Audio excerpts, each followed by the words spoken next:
Hello everyone, welcome to my channel. দেখো এখানে কিন্তু গোটা ষষ্ঠীর তোড়জোড় চলছে আমাদের বাড়িতে। কার কার আছে এই নিয়মটা সেটা কিন্তু কমেন্টে জানাতে একদম ভুলবে না। দেখো আমাদের কিন্তু এরকম বড় গামলির এক গামলির সবজি হয়েছে। আমি পরে দেখাচ্ছি কী কী দিতে হবে। দেখো এখানে কিন্তু কী কী ডাল দিতে হয় এগুলো সব কিছু রয়েছে।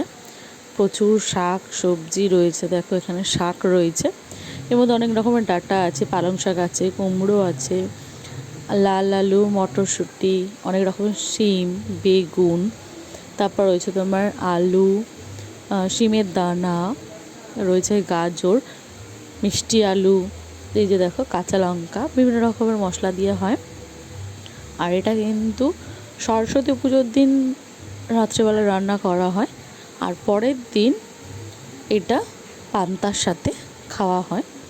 অনেকে মুড়ির সাথেও খায়। তো ওই দিন কিন্তু রান্না হয় না, পরের দিন আগের দিন রান্না হয়ে তারপর পরের দিন কিন্তু খাওয়া হয়। তো এই দেখো আমাদের কিন্তু এত কিছু রান্না হবে। আমার মা মশলাপাতিও সব কিছু করে নিয়েছে, এখানে আদাও বেটে নিয়েছে, আর এখানে দেখো শুকনো মশলাও ভেজে গুঁড়ো করে নিয়েছে, তার সঙ্গে রয়েছে পাঁচফোড়ন। এখানে সব মশলা নিয়ে রেডি করে রেখেছে। আর আমার বাবা এখানে কিন্তু বড় ওভেন ঠিক করছে, যেহেতু অনেকটাই রান্না হবে তাই একটু বড় ওভেনে করতে হবে, বড় কড়াইতে করতে হবে। অনেকেই কিন্তু আমাদের নিজে আশেপাশে যারা আছে তারা কিন্তু অনেকেই আসে গোটা ষষ্ঠী নিতে। আর আমার মা কিন্তু এটা খুব ভালো বানায়।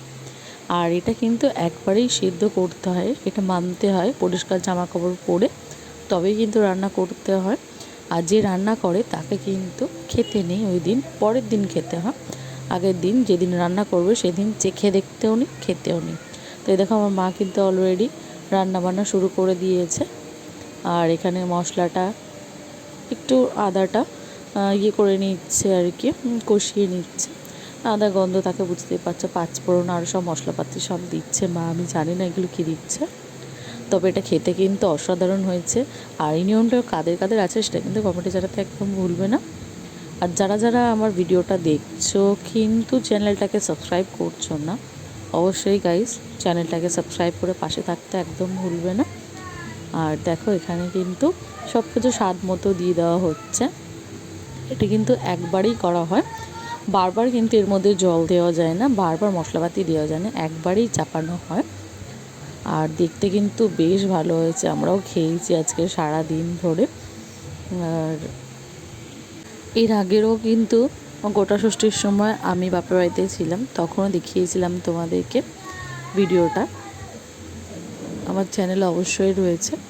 আর দেখো এখানে কিন্তু শাক পাতাগুলো আগে দিয়ে দেওয়া হচ্ছে, মানে যেগুলো আগে আগে সেদ্ধ হবে সেইগুলো সব আগে দিয়ে দেওয়া হবে, তারপরে একদম শেষে দেওয়া হবে কিছুটা, যেটা হলো শিমের দানা, মটরশুঁটি, এগুলো কিন্তু পরে দেওয়া হবে, কারণ ওগুলো কিন্তু ফোটাতে নরম হয়ে যাবে এবং গলে যাবে, কেউ খুঁজেই পাবে না। তো এই কারণে একদম শেষের দিকে দেওয়া হয়। দেখো সবই কিন্তু আমার মা প্রায় দিয়ে দিয়েছে, আর কিছুটা রেখেছে যেটা হলো পরে দেবে।